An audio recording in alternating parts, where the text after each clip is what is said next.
guys, kenalin nama saya Najla Putri Rahman dari Fakultas Hukum, Prodi Ilmu Hukum, kelas D. Saya Kesa Kalisa dari Fakultas Hukum, Prodi Ilmu Hukum dari kelas D.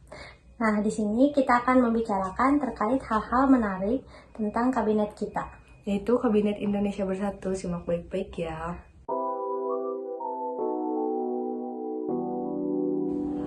Sebelum mulai pembahasan kita, kamu tahu nggak sih Kabinet Indonesia Bersatu kabinetnya siapa?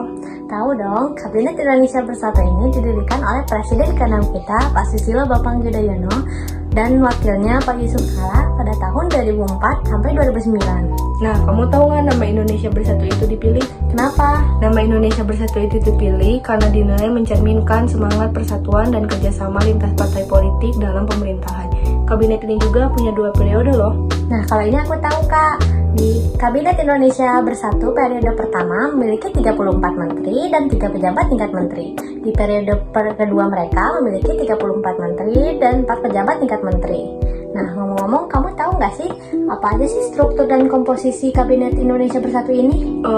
Aku tahu sedikit sih, tapi yang pasti di kabinet ini terbagi di berbagai kementerian, di macam-macam partai politik dan profesional. Saking beragamnya, banyak yang bilang bahwa itu langkah Presiden SBY untuk merangkul semua pihak setelah Pilpres pertama diadakan secara langsung. Ya, betul. Dan meskipun dengan keberagaman mereka tetap menghadapi berbagai tantangan seperti dinamika politik internal, menjaga stabilitas nasional, menjaga stabilitas ekonomi dan sosial. Bahkan ada beberapa menteri yang terjerat kasus korupsi karena menurut mereka uang adalah uang, tanpa uang apalah saya. Kembali ke podcast kita. Nah, di sini kamu tahu nggak sih apa aja sih program kerja mereka selama ini?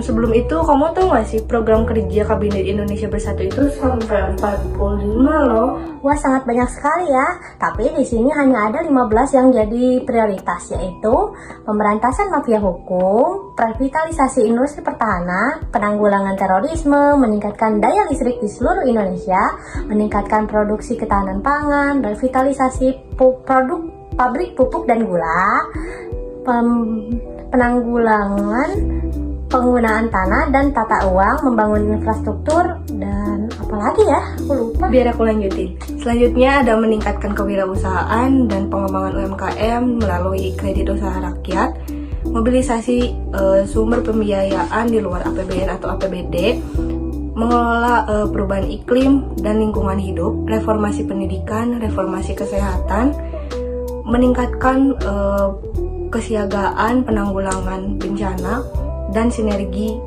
pusat daerah.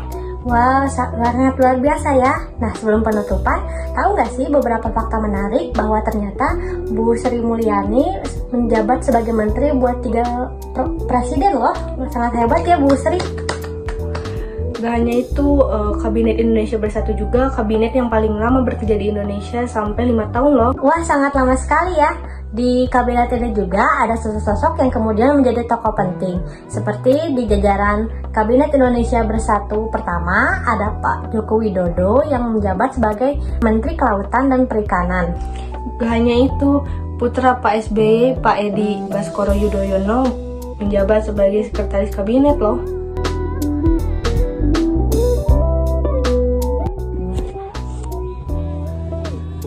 Baiklah, sekian dari kami. Maaf atas segala kesalahan kata atau pengucapan, karena bagaimanapun kesempurnaan hanya milik Allah.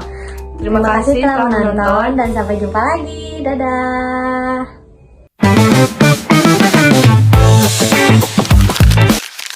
Oh sih, nah di periode KBI,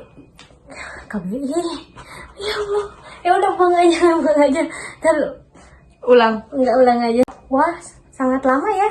Nah, tahu juga bahwa di sini ada beberapa sosok-sosok dan yang akhirnya menjadi tokoh penting loh, seperti Pak Joko Widodo yang udah bagus. Kamu tahu nggak kalau misalnya Kabinet Indonesia Bersatu itu sambil bagablah.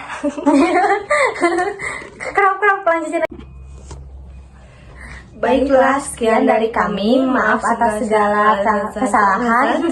Maaf atas, ya udah kita latihan dulu. Oh iya. Baiklah, sekian